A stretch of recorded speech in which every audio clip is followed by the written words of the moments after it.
Introduction. The law nobody told you about. Let me ask you something personal. How many times have you done everything right? Worked the long hours, followed the advice, stayed disciplined, said no to the things you wanted, and still found yourself staring at your bank account, wondering why it never quite adds up? If that question hit close to home, good. Stay with me, because what I'm about to share with you isn't another motivational pep talk. It's not a productivity hack or a saving strategy or a 5-step morning routine. It's something older than all of that, something quieter, and something most people walk past every single day without ever noticing. Here's the raw truth. You were handed a broken map. From the time you were old enough to understand words, the people around you, good people, loving people, handed you a blueprint for how money works. Work hard. Save more. Be responsible. Don't be lazy.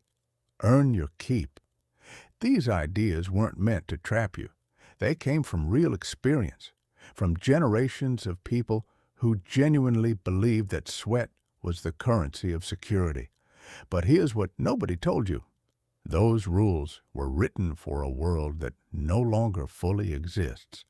And more importantly, they were built on a misunderstanding of how wealth actually moves. Think about the people you've watched throughout your life, the ones who seem to have it figured out, not necessarily the flashiest or the loudest, but the ones who carry a certain ease around them. They're not always the ones who work the most hours. They're not always the most educated.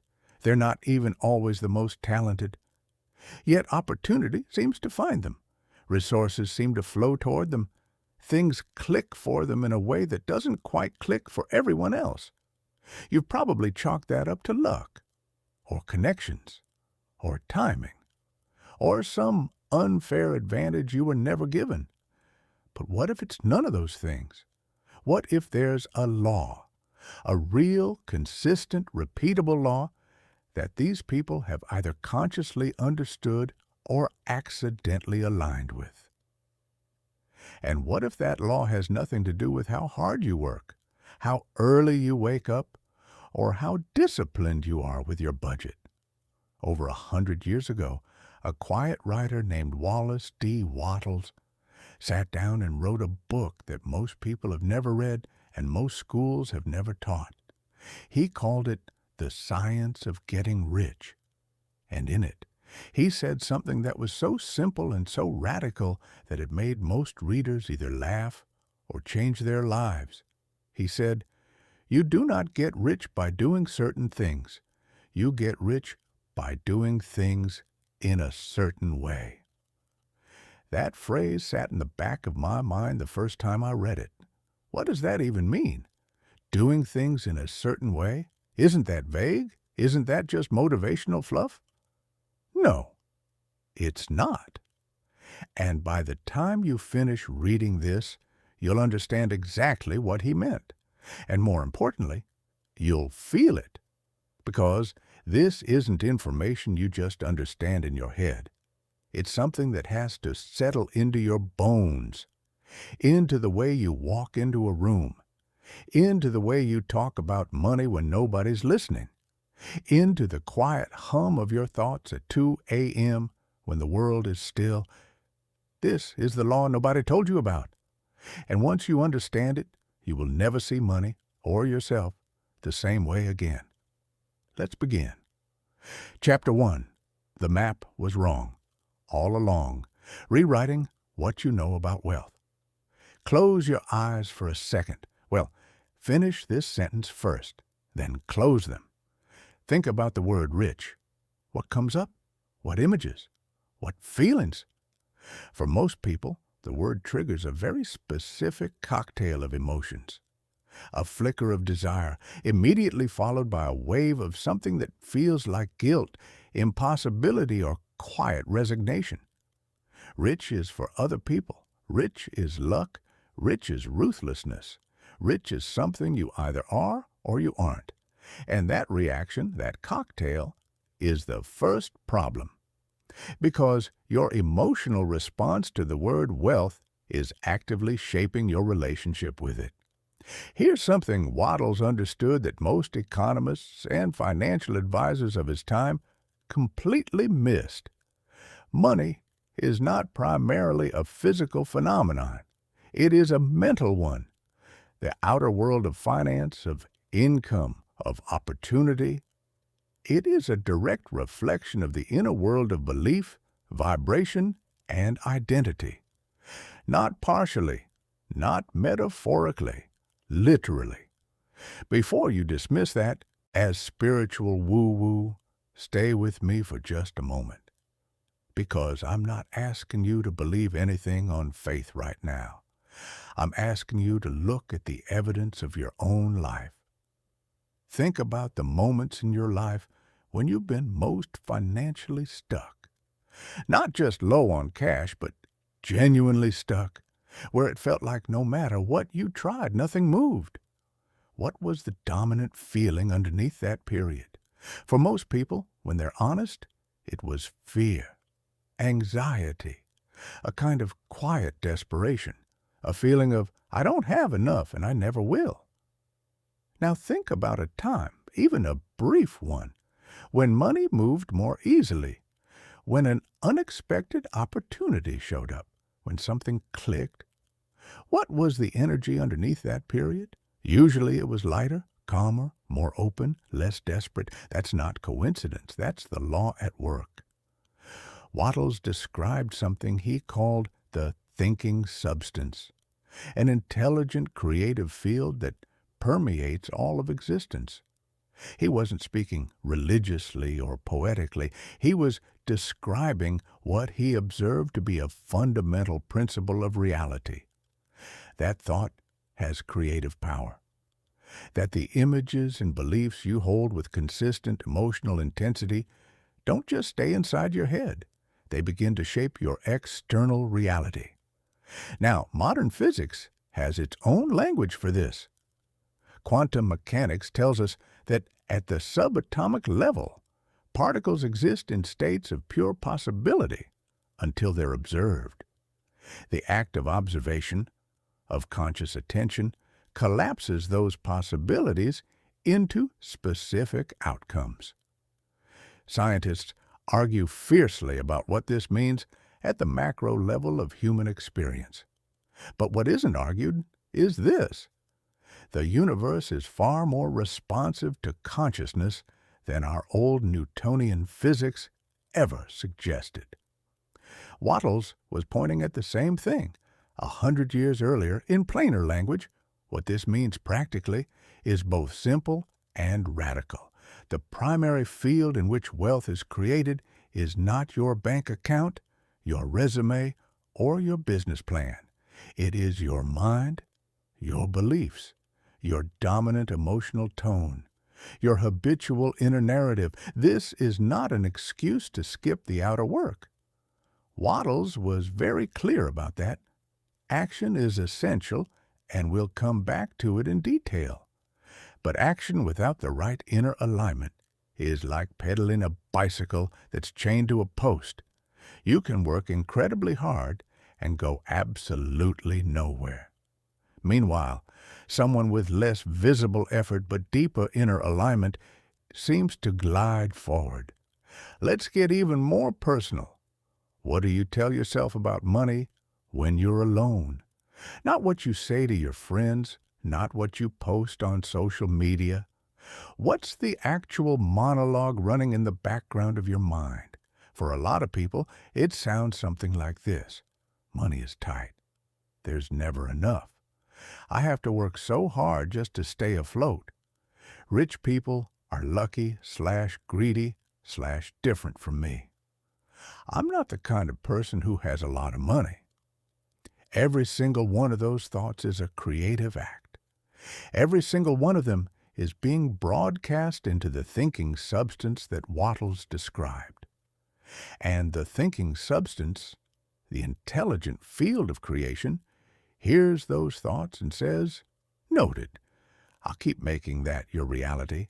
This isn't punishment. It isn't karma, it's law. The same law that makes a planted seed grow into the plant it was programmed to become. You are planting seeds with every thought you think. The question is whether you're planting what you actually want or what you've been conditioned to expect. The broken map you were handed taught you that the primary variable in your financial life is how hard you work. That's not entirely false. Action absolutely matters. But it's like being told that the most important ingredient in bread is the oven temperature. Temperature matters. But if you don't start with the right ingredients, the temperature is irrelevant. The missing ingredient, the one almost nobody teaches, is the quality of your inner creative state, your beliefs, your mental images, your emotional relationship with wealth. And here's the thing that makes this immediately actionable. Unlike your market conditions, your boss's decisions, or the state of the economy, your inner creative state is entirely within your control. Not easy, not automatic, but within your control. That's what this law is really about. Not magic, not wishful thinking. A precise and consistent principle. Align your inner world with the reality you want to create. Act from that alignment, and the outer world will begin to reorganize itself accordingly. Wattles put it bluntly. There is a thinking stuff from which all things are made, and which, in its original state, permeates, penetrates, and fills the interspaces of the universe. A thought in this substance produces the thing that is imaged by the thought. A thought in this substance produces the thing imaged by the thought. Read that again. Slowly. You are thinking right now. You are always thinking. The question isn't whether you're creating your reality. You already are. The question is whether you're doing it consciously or by default. From this moment forward, let's do it consciously. But first, we need to talk about the single biggest obstacle standing between most people and the wealth they want. It's not the economy. It's not their background. It's not even their habits. It's something much sneakier than all of that. It's the glorification of suffering. Chapter 2. Why Struggling Harder is Making You Poorer. The Hidden Cost of the Grind. There's a story our culture tells that sounds noble on the surface. It goes like this. The harder you grind, the more you deserve. Suffering equals virtue. Exhaustion is proof of character. The person who sleeps the least sacrifices the most and wears their stress like a badge of honor. That person is on their way to something great. You've heard this story. You've probably told it to yourself. And I want to gently, respectfully, but firmly tell you, it's one of the most expensive beliefs you'll ever carry. Not because hard work is bad. Hard work, applied correctly, is beautiful. It's dignified. It matters. But there's a profound difference between purposeful, aligned effort and grinding from a place of fear, scarcity, and desperate force. And that difference, invisible to the eye but unmistakable in its results, is what we need to talk about right now. Let's start with what actually happens in your nervous system when you work from a place of stress and desperation. When you're in a state of chronic financial anxiety, your body activates what physiologists call the stress response. Cortisol rises. Your prefrontal cortex, the part of your brain responsible for creative thinking, pattern recognition, and big-picture strategy, goes partially offline. Your brain shifts into survival mode, scanning for threats rather than opportunities. In that state, you can work incredibly hard. You can put in 16-hour days. You can hustle and push and sacrifice and grind, and you might even see some results. But you'll notice something. The results always feel inadequate relative to the effort. Opportunities slip past you. Creative solutions don't come as easily. You're too busy reacting to threats to notice the open doors. This is what Wattles meant when he said that struggle repels supply. It's not poetic. It's physiological. It's psychological. It's real. And it's made worse by something even subtler. The vibration, the energetic frequency that fear-based effort broadcasts into the world. Think about the last time you were truly desperate for something. Maybe you needed money urgently. Maybe you needed a client to say yes. Maybe you needed a job offer to come through. In that desperation, how did you show up? Was there an edge to your conversations? A kind of grasping quality to your interactions? A subtle neediness that you couldn't quite hide? And here's the uncomfortable question. How often did the thing you were desperate for actually show up when you were in that state? Rarely, right? Or if it did, it came with complications. It felt hard-won and fragile. It didn't create the relief you expected. Compare that to the time something came easily, when an opportunity knocked on a day you were feeling good, clear, and unbothered, when you weren't trying to force anything, and suddenly things just clicked. When you mentioned something casually in conversation, and within a week it materialized. That difference in how things arrive, strained versus effortless, is the signature of alignment versus misalignment. And Wattles built his entire system around understanding and cultivating that alignment. Here's what the grind culture never tells you. The energy with which you work is more important than the number of hours you work. A surgeon operating from calm, precision, and deep focus does better work in 4 hours than an exhausted, anxious surgeon does in 12. A musician who plays from joy and presence creates something unforgettable in 3 minutes. A writer who enters the flow state produces more brilliant work in 90 minutes than they grind out in an entire fearful week. This isn't about working less. It's about working from a completely different inner state. Wattles described it this way. Do not think of getting rich by hard work. Think of getting rich by doing things in a certain way. That certain way is not a technique. It's a state of being. It's the difference between building from abundance versus building from lack, between creating from certainty versus scrambling from fear, between taking aligned action versus performing frantic motion. And here's where it gets even more counterintuitive. The belief that you must suffer to deserve wealth is itself one of the core vibrations that blocks wealth. Somewhere along the line, many of us absorbed a deep, unconscious equation. Money equals pain. Earning equals a sacrifice. Having a lot equals taken from others. These beliefs operate below the surface of conscious awareness, but they shape everything. They make you self-sabotage right before success. They make you feel guilty when money arrives easily. They make you unconsciously create problems and complications in your financial life because some part of you believes that struggle is the price of worthiness.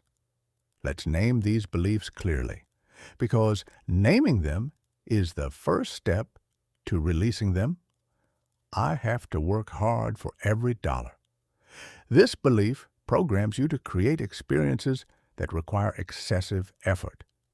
Even when an easy path exists, you'll unconsciously complicate it or dismiss it as too good to be true. Money doesn't grow on trees. This one programs scarcity into your baseline expectation. It tells your creative mind that resources are fundamentally limited and that getting more for yourself means less for someone else. Rich people are greedy/corrupt/different from me. This one is particularly sneaky because it turns wealth into an identity threat. Your unconscious mind will not allow you to become someone you fundamentally distrust. I'm not the type of person who has a lot of money. This is identity-level programming, and identity always wins. Your life will consistently arrange itself to match your self-concept, not your intentions. Do you see how these beliefs, operating silently in the background, would create constant friction in your financial life? Not because the universe is punishing you, but because the thinking substance, that intelligent creative field, is simply responding to the dominant images and emotions you're broadcasting. Wattles offered an antidote, not a technique, but a shift. He called it thinking in the certain way.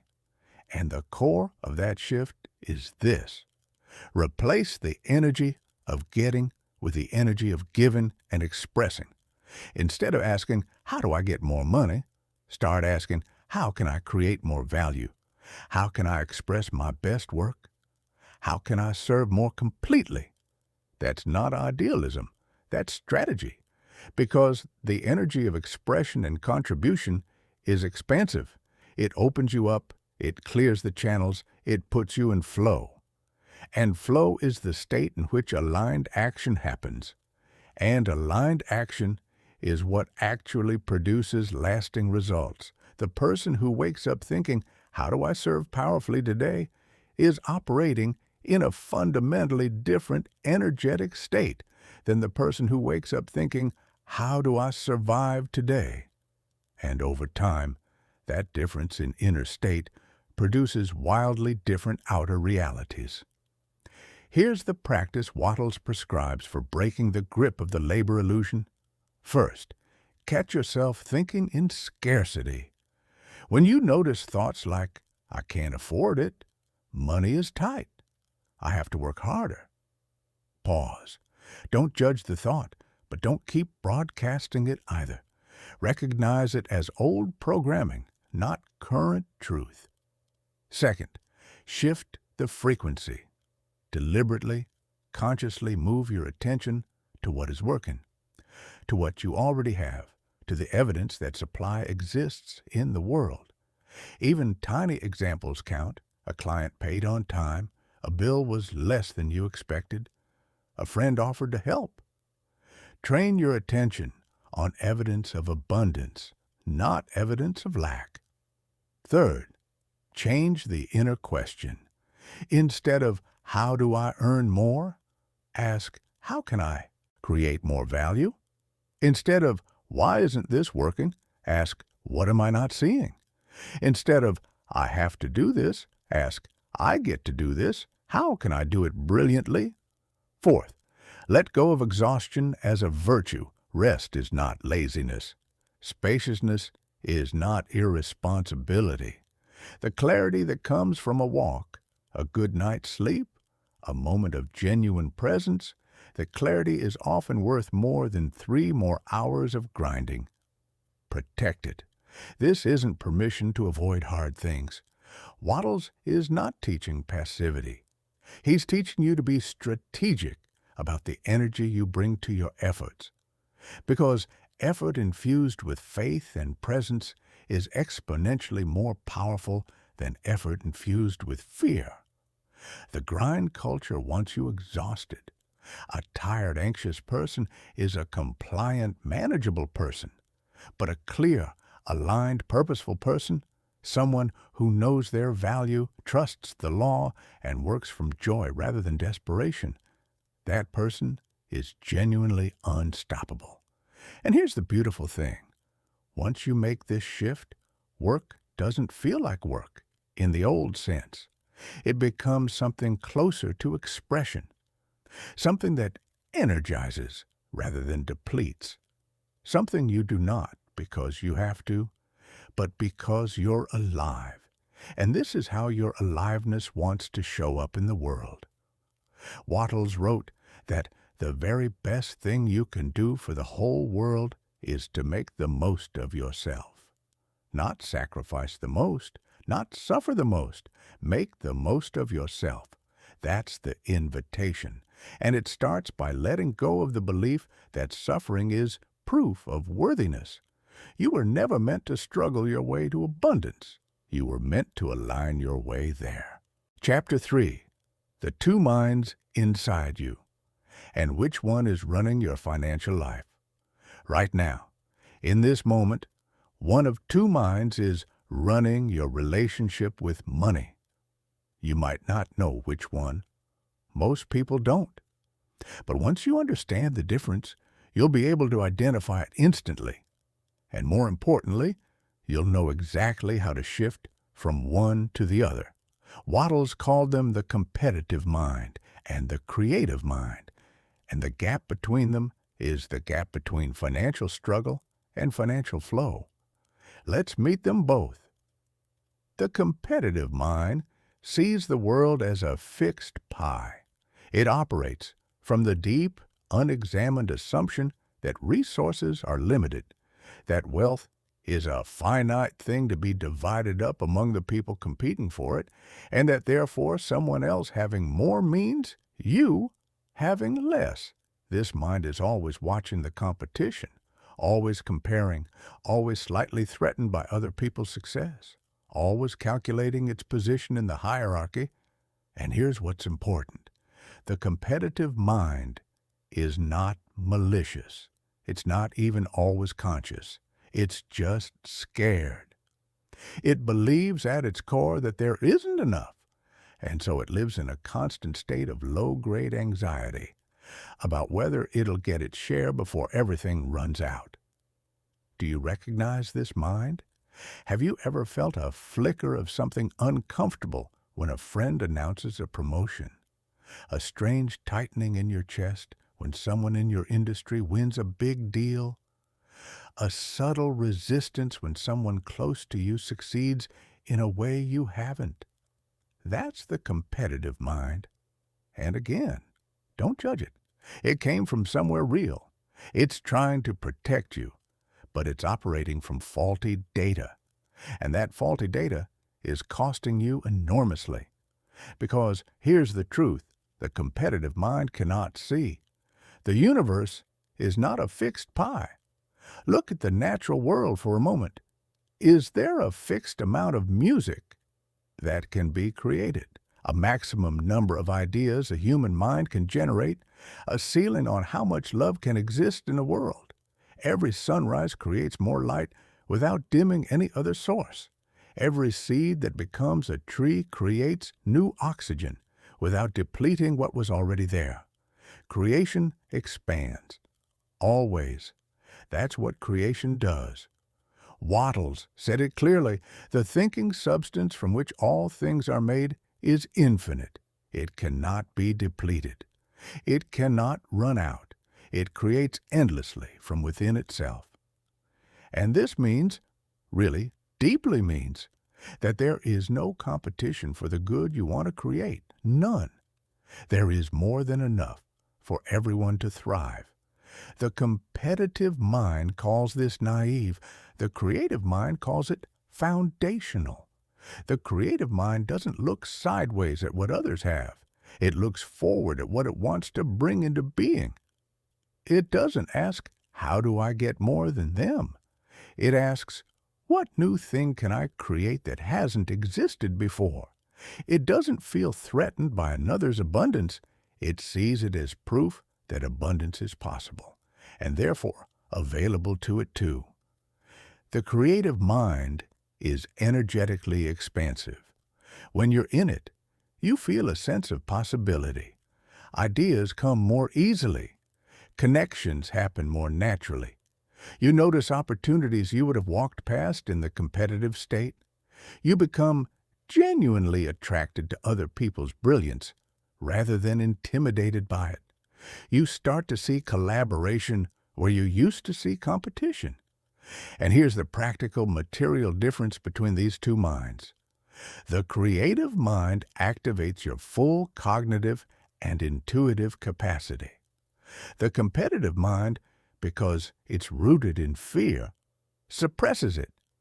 Research in psychology has consistently shown that the scarcity mindset, the belief that there isn't enough, literally reduces cognitive bandwidth. People in scarcity mindset perform worse on IQ tests. They make shorter-term decisions. They miss solutions that are right in front of them.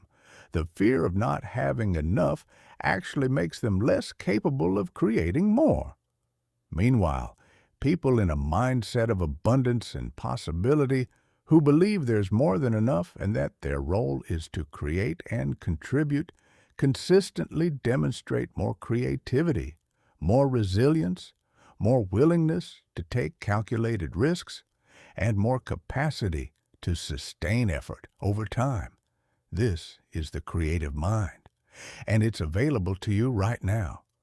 So how do you shift from one to the other? Wattles gives us a clear path. Step 1. Catch yourself in the comparison trap.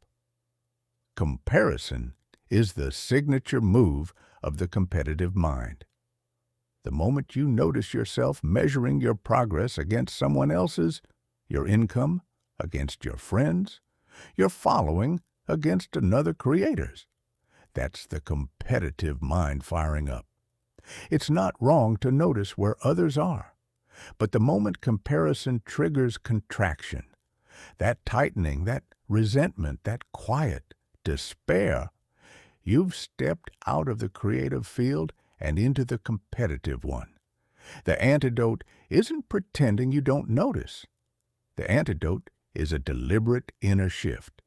Their success is proof that this field works. My success is inevitable if I stay aligned. Practice this until it's reflexive. Every time you see someone succeeding in your area of life, let that be evidence for you, not against you. Let their win expand your sense of what's possible rather than threatening your share of it. Step 2. Bless what you want to create. This sounds strange, but stay with it. One of the most powerful practices Wattles describes is the practice of actively, genuinely rejoicing in the prosperity of others, not as performance, but as internal calibration. When you can look at someone's success and feel real warmth, real celebration, yes, there it is, it's possible. Look at it flowing. You've tuned yourself to the frequency of that very thing. Jealousy says, their wealth threatens mine. The blessing practice says, their wealth demonstrates mine is coming. That's not just a mindset game, it's an energetic repositioning. It moves you from contraction to expansion, from blocking to receiving. Step 3. Ask the creative question. Every day before you move into action, ask yourself, what can I create today? What can I bring into existence that wasn't there before? How can I serve, express, expand, and contribute? Notice how different that feels from what do I need to get done? Or how do I keep up? The creative question puts you in a stance of expansion and initiative. The competitive question puts you in a stance of reaction and defense. Wattles wrote, "The creative mind knows no competition. It creates what it wants without taking away from others." This isn't poetry. It's a description of how the most generative people in every field actually operate. They're not trying to beat anyone. They're too busy creating something worth caring about. Step 4. Define your own game. One of the most liberating shifts you can make is to stop playing someone else's game entirely. The competitive mind is always trying to win at a game someone else defined. The creative mind invents its own game, one it's uniquely positioned to play, one that expresses its authentic strengths, one that serves in a way nobody else can serve. What would it mean for you to define your own game? To stop measuring your success against the metrics someone else chose?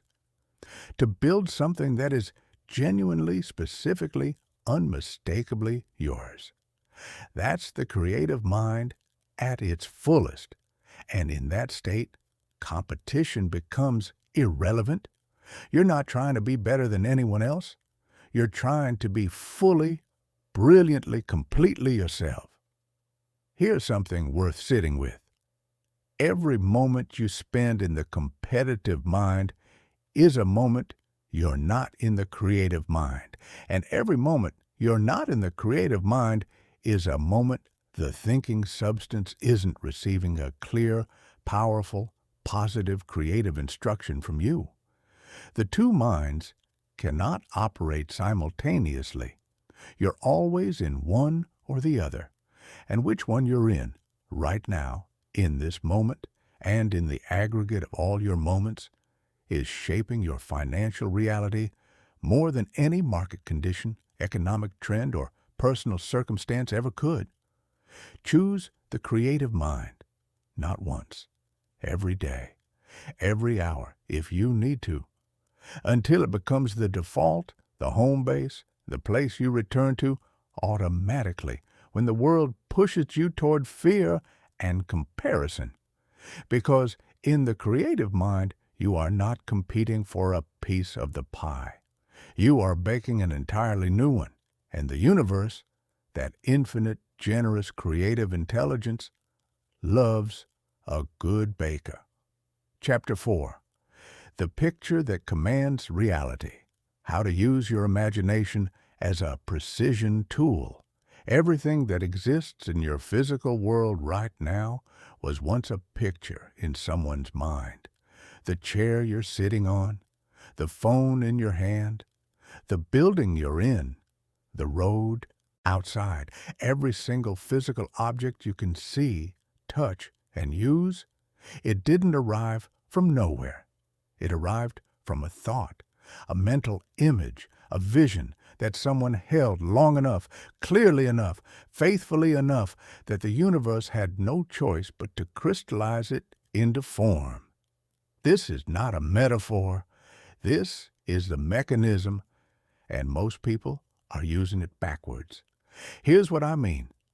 If I asked you right now to describe in vivid detail the financial situation you're trying to escape, the debt, the stress, the feeling of never quite catching up, you could probably describe it precisely.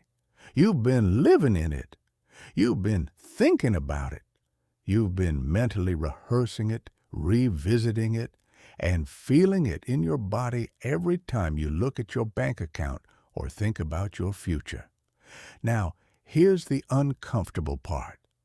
That vivid, emotionally charged, consistently rehearsed mental image, that's a creative instruction, and the thinking substance is following it. Most people are brilliant at imagining what they don't want. They are precise, detailed, emotionally invested visionaries. But they're applying that capacity to their fears rather than their desires. And so the universe, obedient and non-judgmental, keeps building more of what they're mentally picturing. This is what Wattles meant when he wrote that the average person moves as a ship without a chart or compass, tossed by conditions instead of commanding them. They respond to circumstances. They focus on what is rather than directing their attention toward what could be. And so what is keeps reproducing itself because they keep giving it all their mental energy. The solution isn't to pretend current reality doesn't exist. It's to deliberately, consistently, powerfully redirect your creative imagination toward where you're going, rather than where you've been. Wattles called this forming a clear and definite mental image. And he was not talking about casual daydreaming. He was talking about something precise and intentional, something closer to what architects do when they design a building or what film directors do when they plan a scene. He was talking about using your imagination as a precision instrument.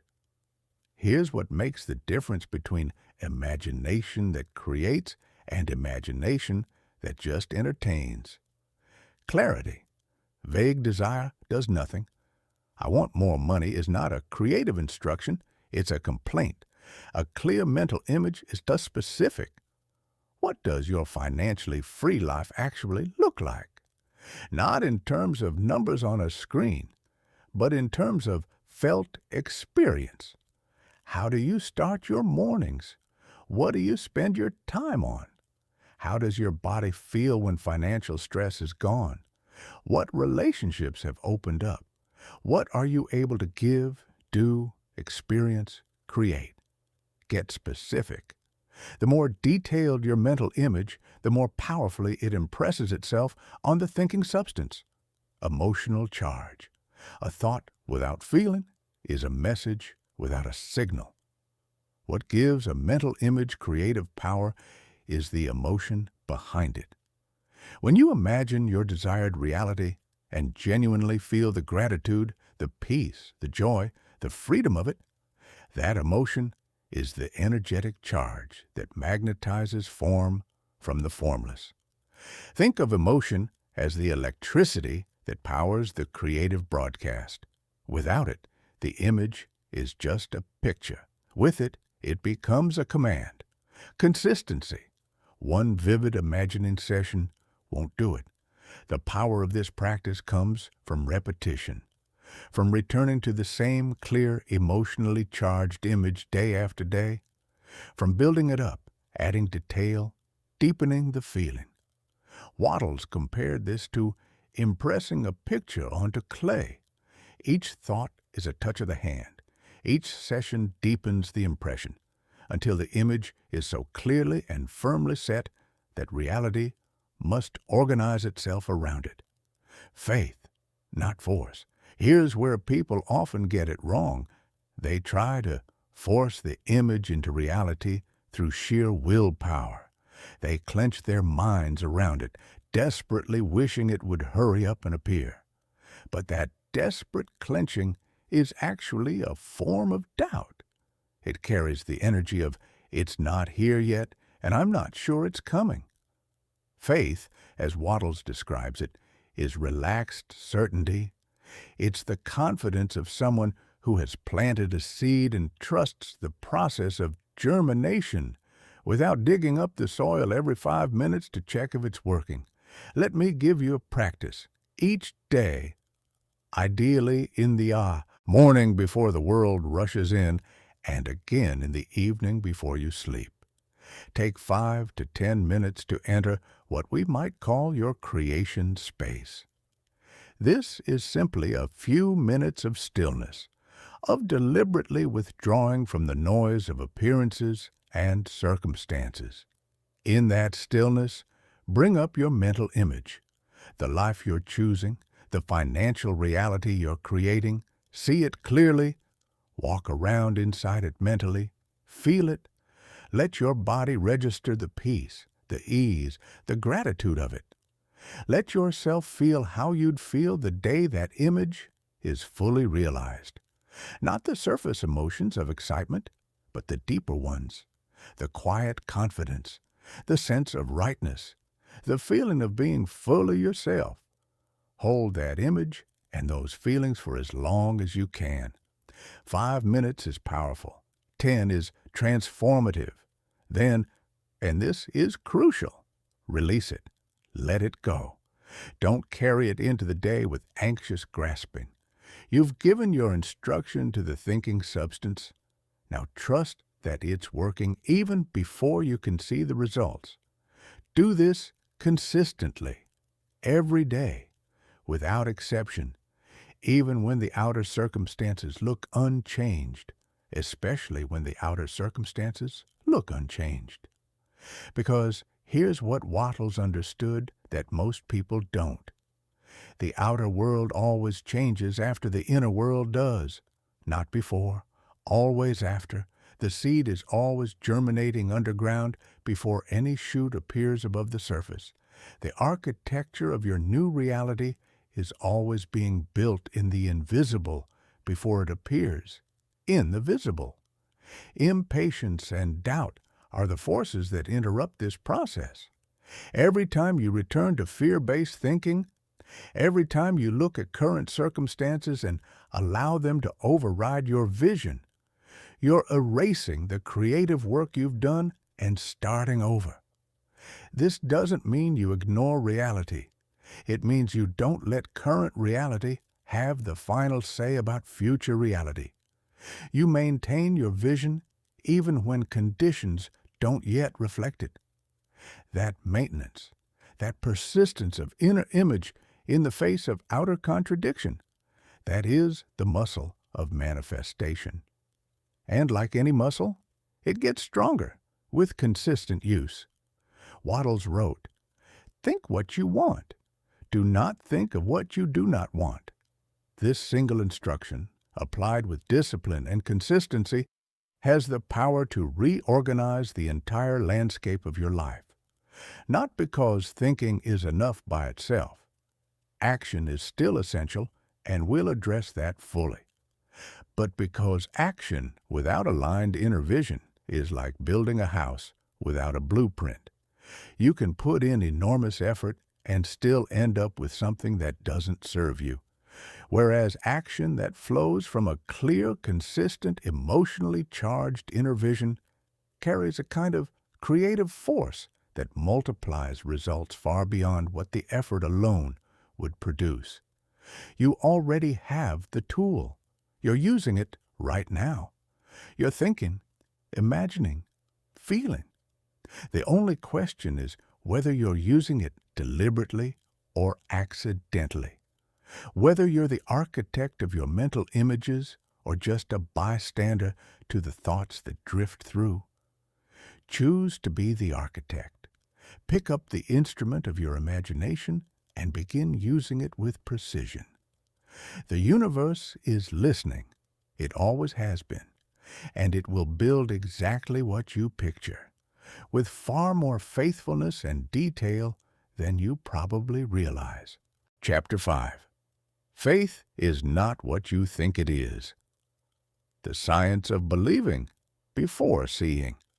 Let's have an honest conversation about faith, because the word has been so wrapped in religious contexts, so loaded with associations of churches and prayers and things you're supposed to believe without questioning, that for a lot of people, especially those who've moved away from traditional religion, it's become almost allergenic. They hear the word faith and something closes down. I get it, but I want to offer you a different understanding of faith, one that is not religious, not naive, and not passive, one that is, in fact, deeply practical and grounded in how the creative process actually works. Wattles defined faith as the substance of things desired, not the hope for things desired, the substance. He meant that faith is the invisible material from which the visible is formed. It's not just a feeling you have about something, it's the actual creative force that turns imagination into form. Think about it this way. When you imagine something you want, you create a blueprint. When you feel emotionally connected to that image, you charge the blueprint with energy. But without faith, without the underlying knowing that it is coming, you cannot maintain the image long enough or consistently enough for it to crystallize into form. Doubt erases what faith has drawn. It's that simple and that consequential. But here's what faith is not. It is not the forceful suppression of doubt. It is not the performance of positivity. It is not telling yourself, I believe, I believe, I believe, while a part of you whispers, No, you don't. Real faith, the kind Wattles is describing, is quieter than that. It's more like a deep inner settledness, a calm knowing that doesn't need to be shouted or proven or constantly reinforced. It's the feeling you have when you've planted a garden and you know, not hope, know that spring is coming. Let me ask you something. Do you have faith that the sun will rise tomorrow? Of course you do. You have such complete, unquestioned faith in that fact that you don't spend a single moment of your day worrying about it. You don't lie awake at night hoping the sun rises. You don't anxiously check the horizon every hour. You simply live in the total certainty that it will happen, and you plan your life accordingly. That is faith. Not struggle, not strain, not desperate prayer. Just settled, operational certainty. Now, what if you could bring that same quality of settled certainty to your financial life? Not to a specific amount of money or a specific timeline, but to the underlying principle that abundance is real, that the thinking substance is responsive, that aligned action produces results, that the law works. What would change in how you showed up if you operated from that level of certainty? This is what Wattles is pointing at. He's not asking you to believe things without evidence. He's pointing out that you already live in a particular kind of faith. Most people just have it pointed in the wrong direction. They have deep, unquestioned operational faith in struggle, in lack, in the idea that money is hard to come by and easy to lose, and so the universe, hearing that faith, obediently manifests it. The invitation is to consciously redirect that faith to the law, to the creative process, to the infinite supply that Waddle says is always and already available. Here's how to cultivate practical faith, not as a religious exercise, but as a mental and emotional discipline. Speak the language of completion. Pay attention to how you talk about your desired reality.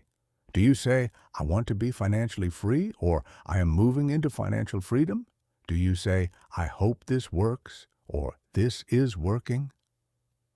Words are not just sounds. They carry vibration. They reinforce inner states.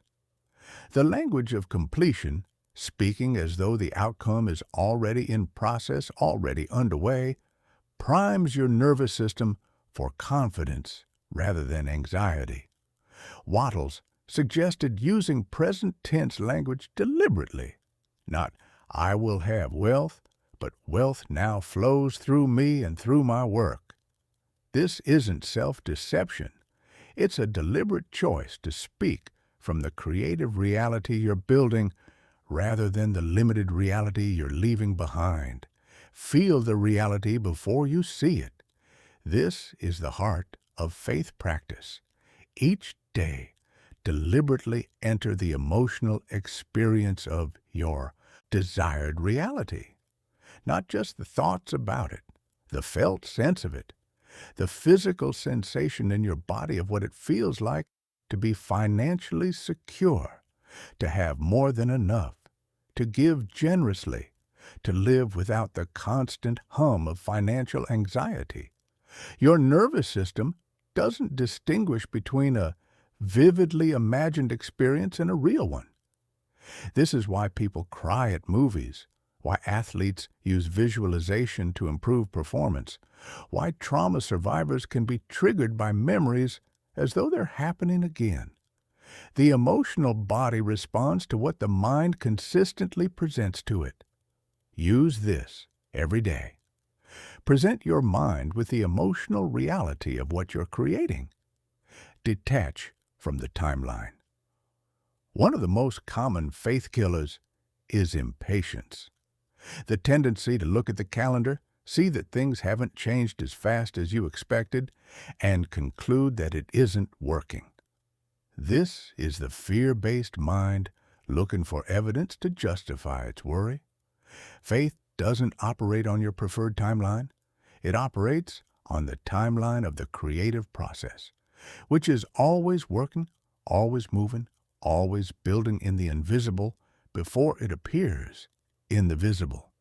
Wattles was direct about this. You must hold your vision with what he called unwavering faith, meaning faith that doesn't fluctuate based on appearances. The appearance of delay is not evidence that the law isn't working. It's evidence that you need to look deeper than appearances. Trust the process, not the path. One of the most exhausting things people do is try to figure out exactly how their desired reality will arrive. They map out the specific steps, the specific people, the specific circumstances through which their wealth will come. And when it doesn't come that way, they conclude it isn't coming at all. Wattles says, let go of the how. Your job is to hold the what, the clear, vivid, emotionally charged mental image. The thinking substance will find pathways to deliver it that your finite mind couldn't have planned. And often, those pathways are more elegant, more surprising, and more expansive than anything you could have orchestrated. Faith is trusting the law enough to stop micromanaging the delivery. Here's a way to think about it. When you order something online, you don't know exactly which warehouse it's coming from, which truck it's in, which route it's taking. You don't spend your day tracking every detail of its journey. You simply know it's coming, and you go about your life. And when it arrives, right at your door, you're not surprised.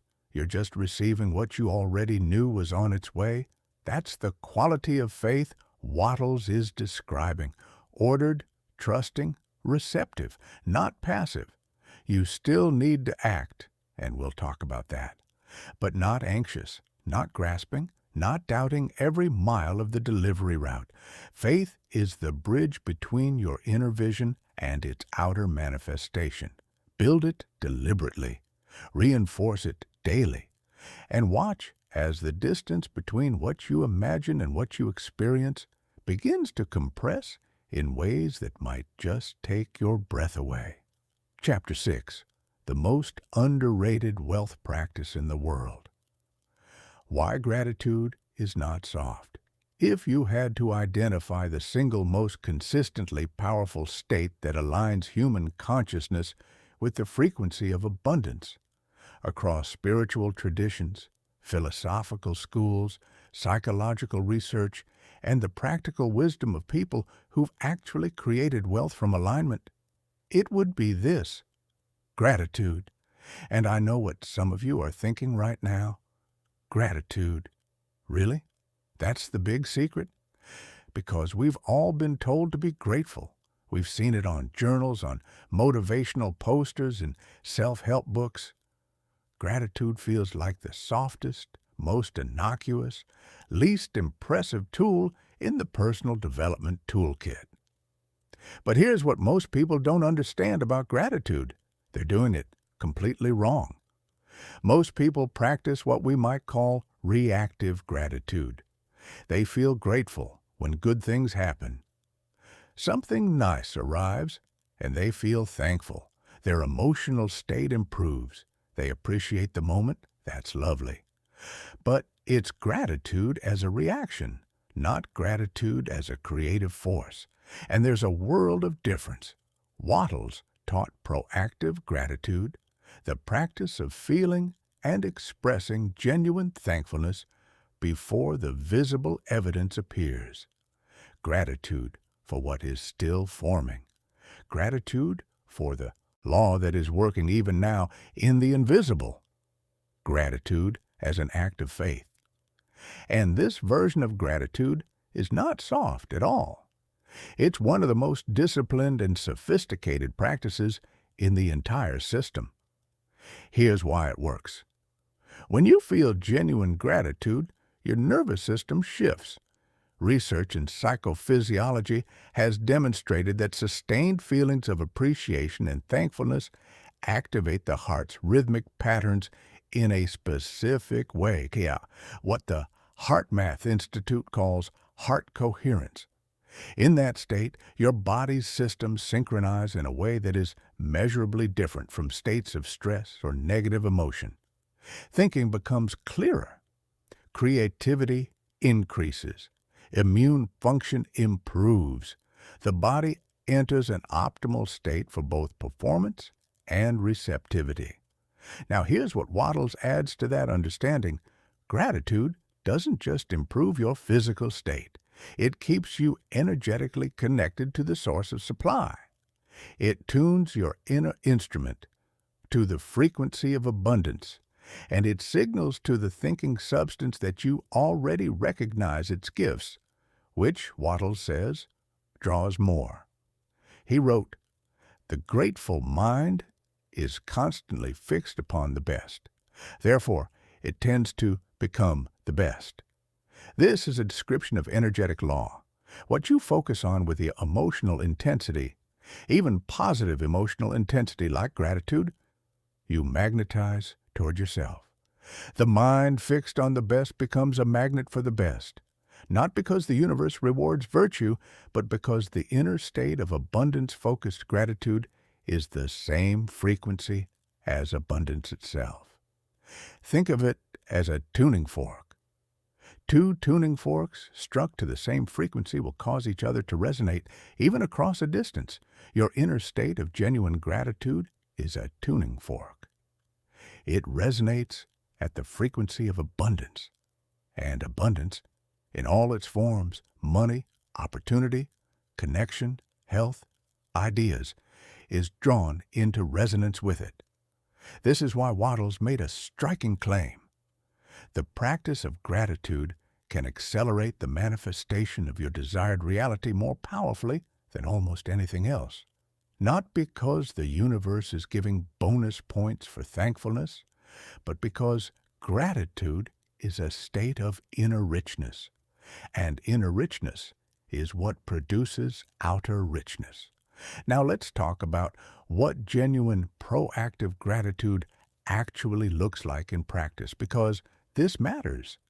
It's not a rote list of, "I'm grateful for my health, my family, my home."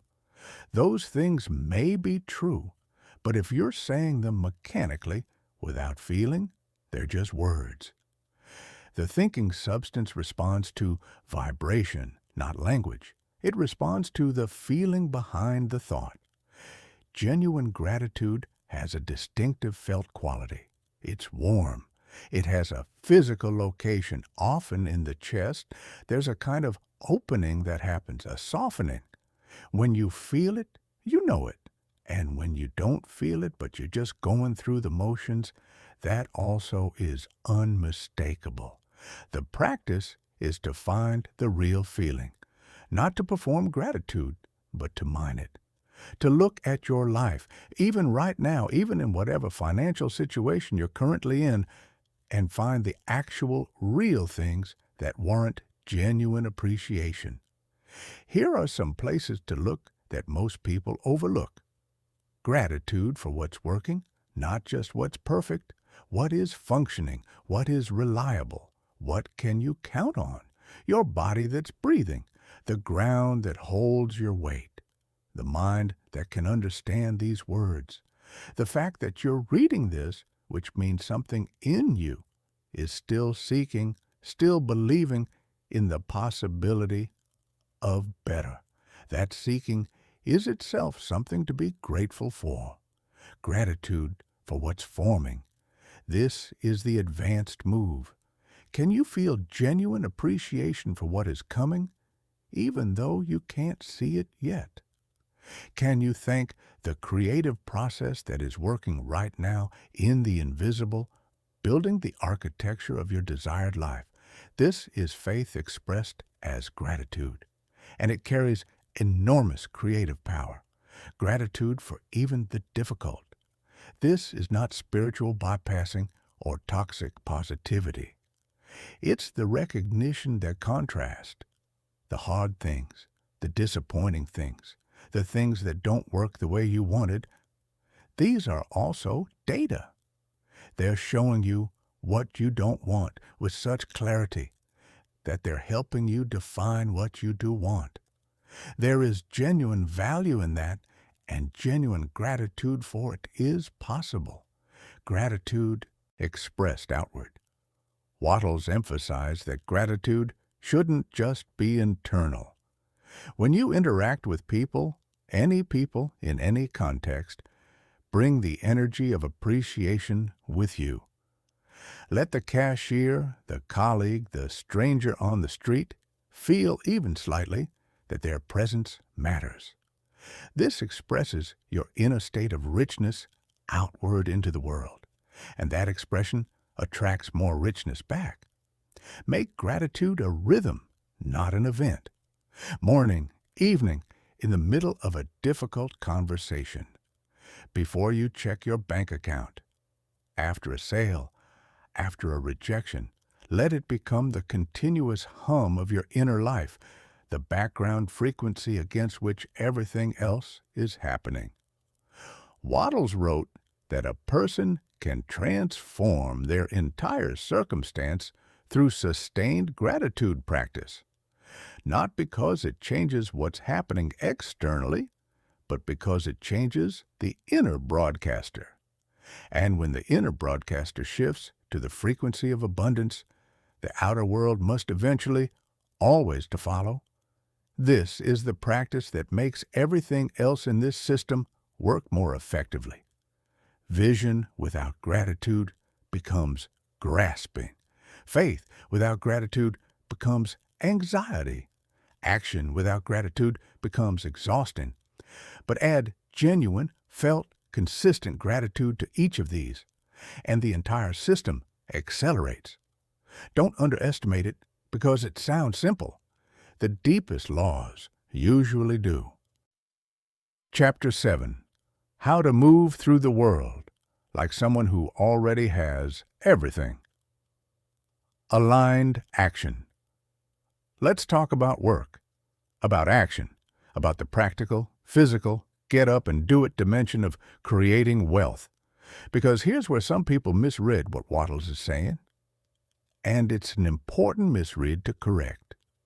They hear thought creates reality, and the universe provides, and faith is the key.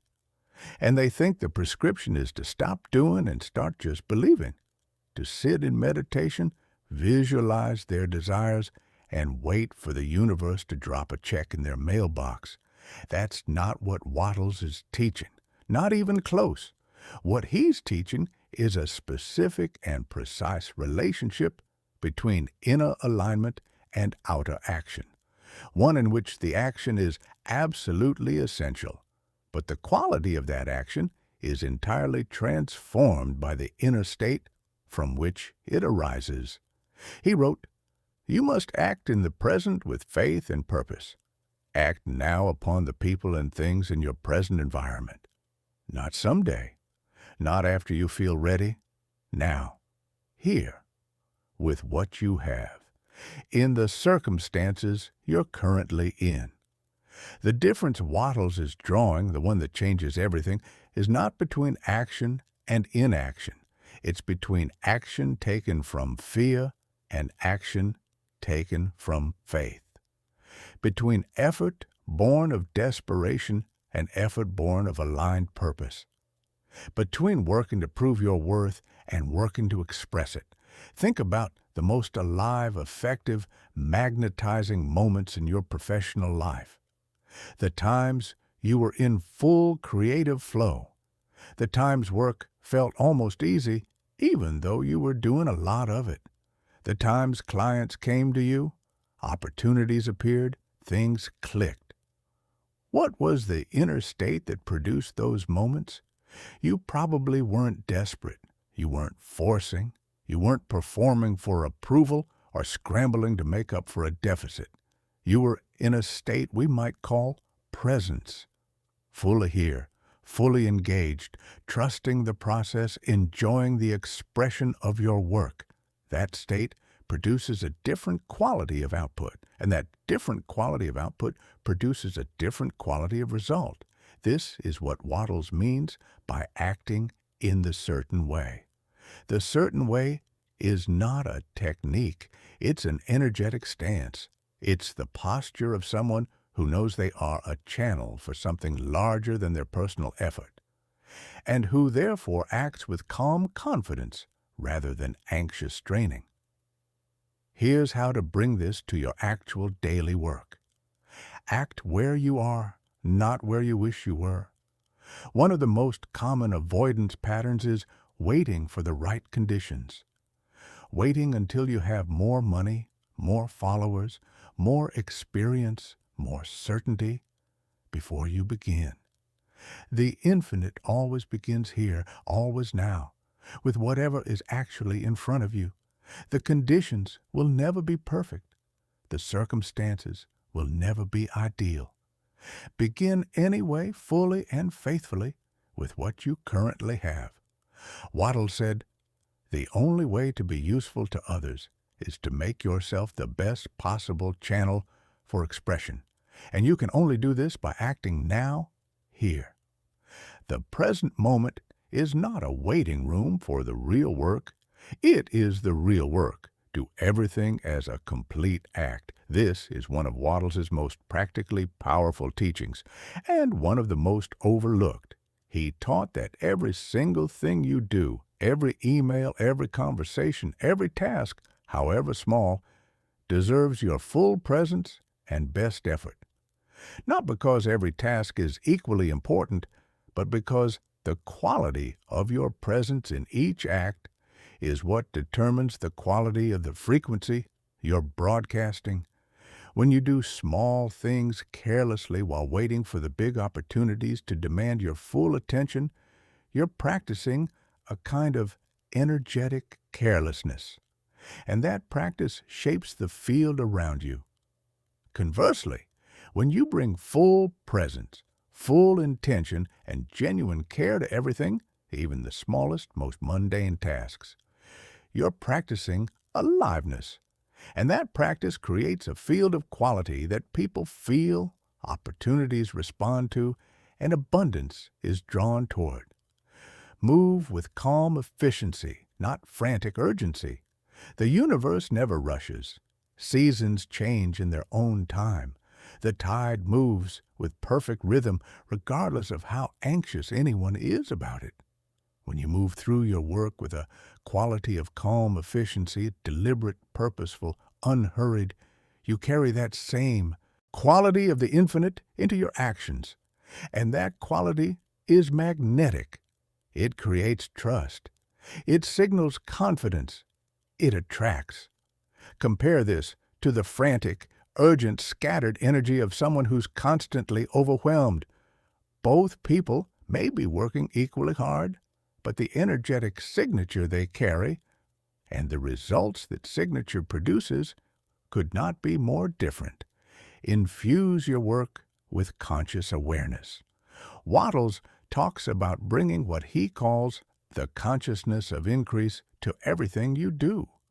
This means working with an awareness that your work is a form of value creation, that you are bringing something into the world that serves, that matters, that increases life for others. When you hold that awareness, even ordinary tasks become charged with creative energy, and that energy is what transforms ordinary effort into extraordinary outcomes. Release the result after you've acted. This is perhaps the most counterintuitive piece of the whole system, and the one that most directly embodies what faith actually looks like in practice. After you've done your part, after you've shown up fully, worked with presence and intention, done your best with what you have, let it go. Completely. Don't hover over it anxiously. Don't replay it obsessively. Don't grasp for the result or try to control how it unfolds. You've done your part. The thinking substance will do its part. Your job is to keep moving forward in faith. not to monitor every inch of the process. Wattles wrote, "Worry is interference. Rest is faith." After aligned action, rest is not laziness. It is the final act of trust, the acknowledgement that you've handed your creative instruction to the universe and you trust it to build accordingly. Here's the beautiful paradox of acting in the certain way. It is both more and less demanding than conventional hustle. More demanding because it requires a higher quality of inner presence. You can't phone it in. You can't just go through the motions. You can't work while broadcasting fear and expect aligned results. Less demanding because it flows. When you work from this inner state, effort feels like expression rather than extraction. It energizes rather than depletes. It opens rather than constricts. And over time, as this becomes your natural mode of operating, something remarkable happens. The quality of what you produce rises significantly. The opportunities available to you expand. The people in your orbit begin to respond to you differently. Your reputation shifts. Things that once required enormous effort begin to come more naturally. Not because you got lucky, because you changed the frequency of your actions. And the universe, faithful to its law, changed the frequency of what it returns to you. That is what it means to act in the certain way, to move through the world like someone who already has everything, not in arrogance, not in performance, but in the quiet, grounded, unshakable knowing that the law works, the field is responsive, and your role is simply to show up fully, move faithfully, and trust the rest to the intelligence that built the universe. Chapter 8. Becoming the current, not chasing it. How the flow of abundance actually works. We've talked about thought, about the creative mind, about vision and faith and gratitude and aligned action.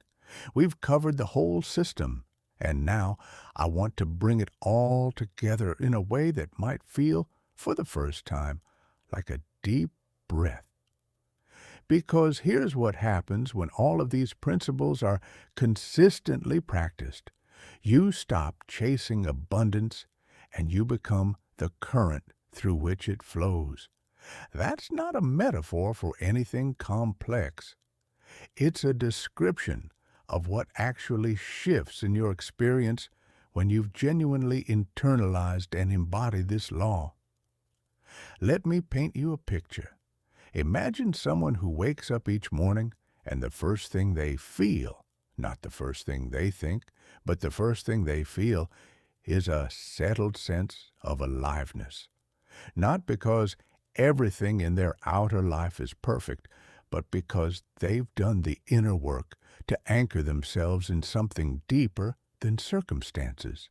They feel the presence of that thinking substance, that intelligent creative field, and they feel themselves as part of it, not separate from it.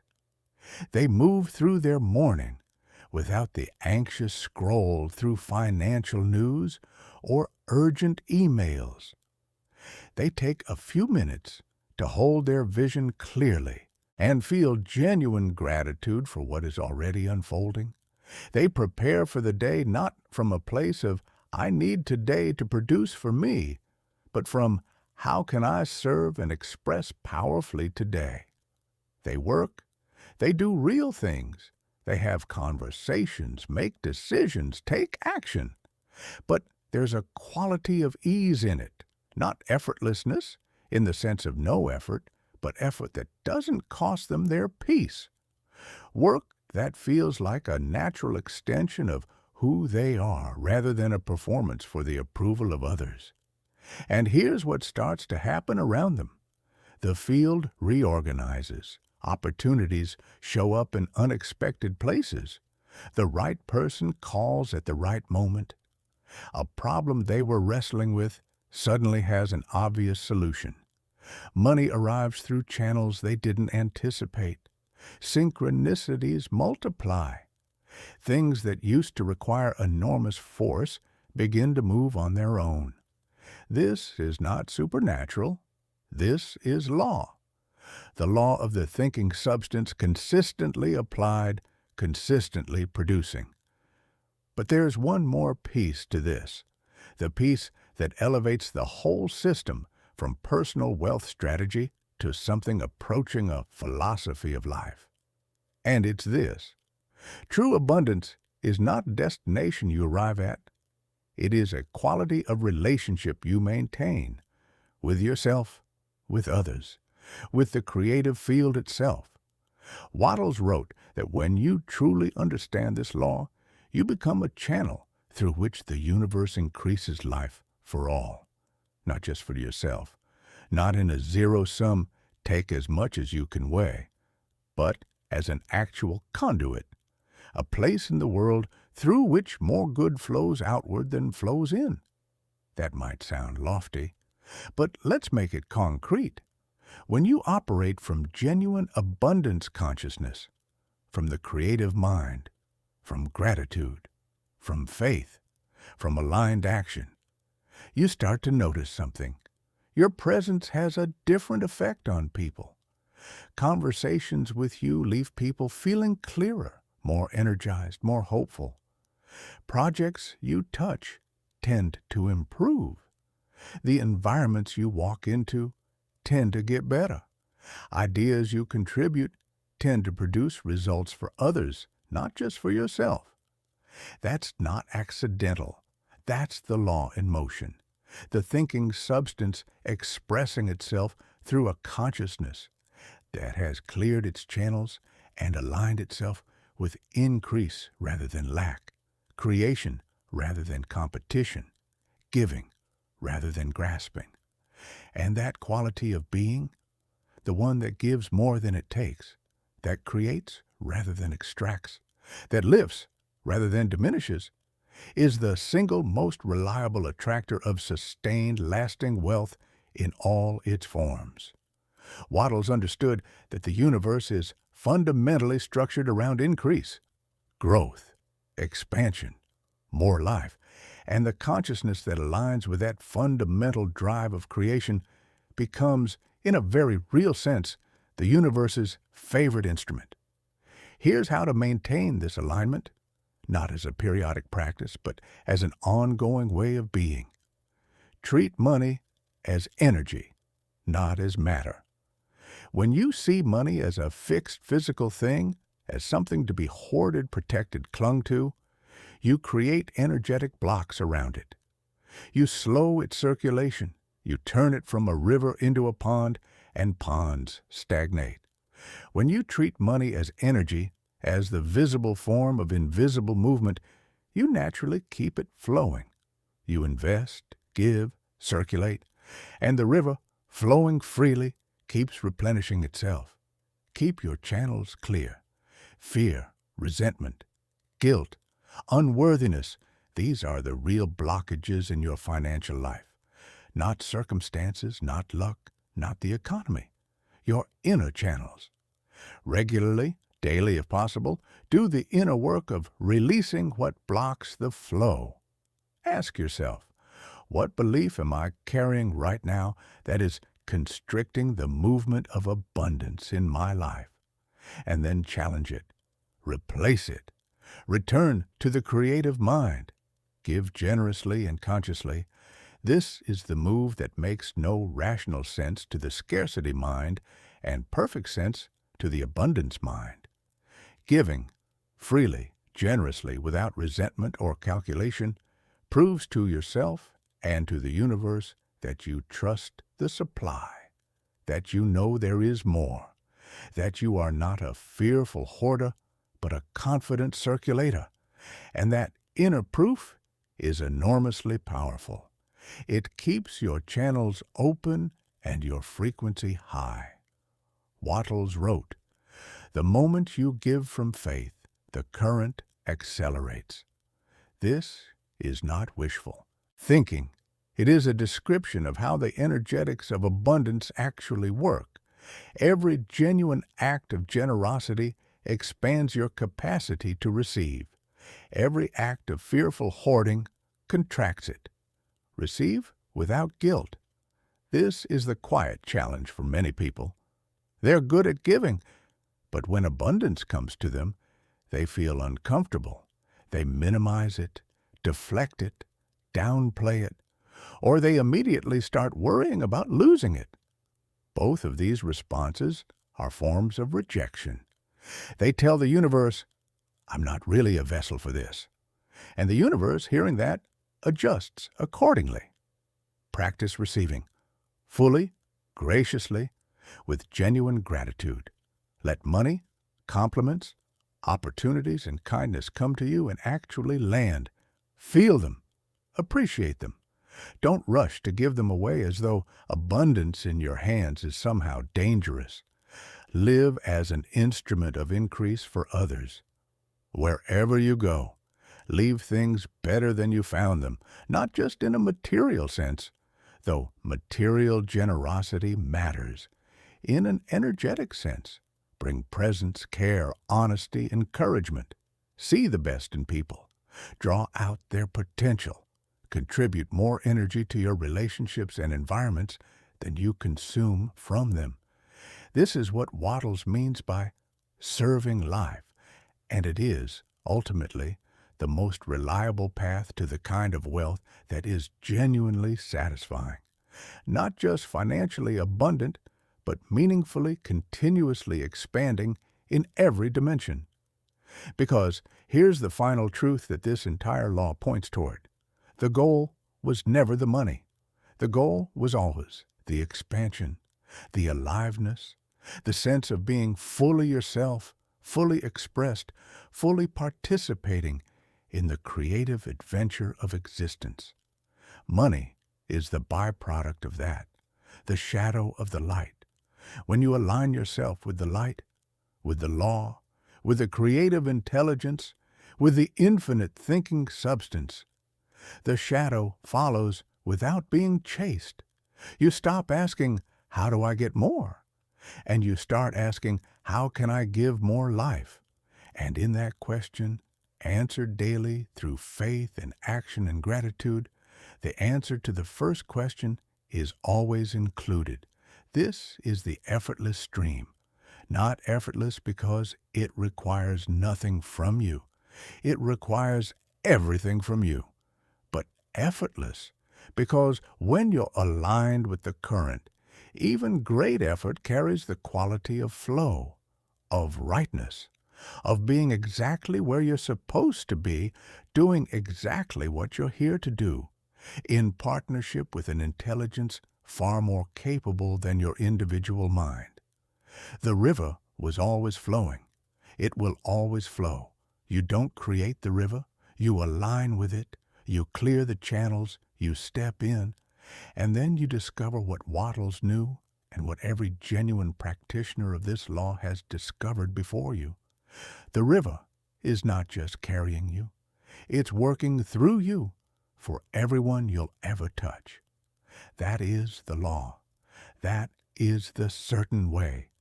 That is the wealth that never runs out. Epilogue. The real currency. What you were actually chasing all along. We've come a long way together through these pages, and I want to end not with a summary, not with a checklist, but with an honest conversation about what you were really looking for when you clicked on this. Because I don't think you were looking for money. Not really. I think you were looking for freedom, peace, the feeling of being enough, the experience of waking up without the low-grade hum of financial anxiety, the ability to be fully present in your life rather than perpetually worried about your circumstances. Money was the symbol you attached to all of that, and there's nothing wrong with that.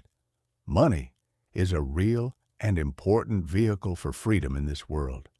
Wattles never dismissed it. He took it seriously. He wanted you to have it, abundantly and without apology. But he also understood something that most financial gurus never tell you. Money, in the absence of the right relationship with abundance, is not actually satisfying. You've seen it. People who have financial wealth but live in constant fear of losing it. People who earn more and somehow always spend exactly enough more to stay in the same stress. People for whom every milestone of financial success is immediately replaced by a new threshold of what enough would look like. That's not a wealth problem. That's a consciousness problem. And no amount of money will solve a consciousness problem. The real currency of the universe, the thing Wattles was actually describing all along, is awareness, consciousness, the quality of your inner relationship with life itself. When that is abundant, when you feel yourself as connected to and supported by the creative intelligence that built the universe, everything else organizes itself around that inner abundance. Money comes, opportunity comes, health improves, relationships deepen, creativity flourishes. Not because you magically control the universe, but because you've aligned yourself with its deepest current, and that current carries you. Here is Wattles's final and most important teaching, distilled to its essence. You do not earn your way to abundance, you evolve your way to it. The evolution is internal. It is the evolution from fear to faith, from competition to creation, from scarcity to sufficiency, from grasping to allowing. It is not a one-time shift. It is a continuous practice, a daily choosing, a recurring return to alignment every time the world pushes you toward the old patterns. And here is the most important thing I can tell you about that practice. It gets easier, not because the world stops being challenging, but because you stop being at its mercy. You develop what we might call spiritual stability, an inner foundation that circumstances can shake but not topple. And from that foundation, every area of your life begins to improve in ways that go far beyond the financial. You become the kind of person others want to be around, the kind of professional whose work creates real value, the kind of partner, parent, friend whose presence adds something tangible to the world, the kind of human being who leaves things better than they found them. And all of that, all of the richness, all of the aliveness, all of the genuine prosperity flows from a single decision made daily to align yourself with the law instead of fighting it. Waddle said, "You are not here to earn a living. You are here to give life. Give life through your work, through your relationships, through your creativity, through your presence, through your willingness to believe in abundance even when appearances suggest otherwise, through your commitment to the creative mind even when the competitive mind is shouting, 'Give life,' and watch what happens to yours. You were never separate from the source of all supply. You never needed to earn your way to it. You only needed to remember that the river was always there, always flowing, always moving toward you, and to stop building walls against it. The current moves, the law holds, the thinking substance responds. You are not here to chase wealth. You are here to become the version of yourself through whom wealth and life and love and meaning naturally, inevitably, effortlessly flows. That is the secret. That is the law. That was always the point. Now, go live it.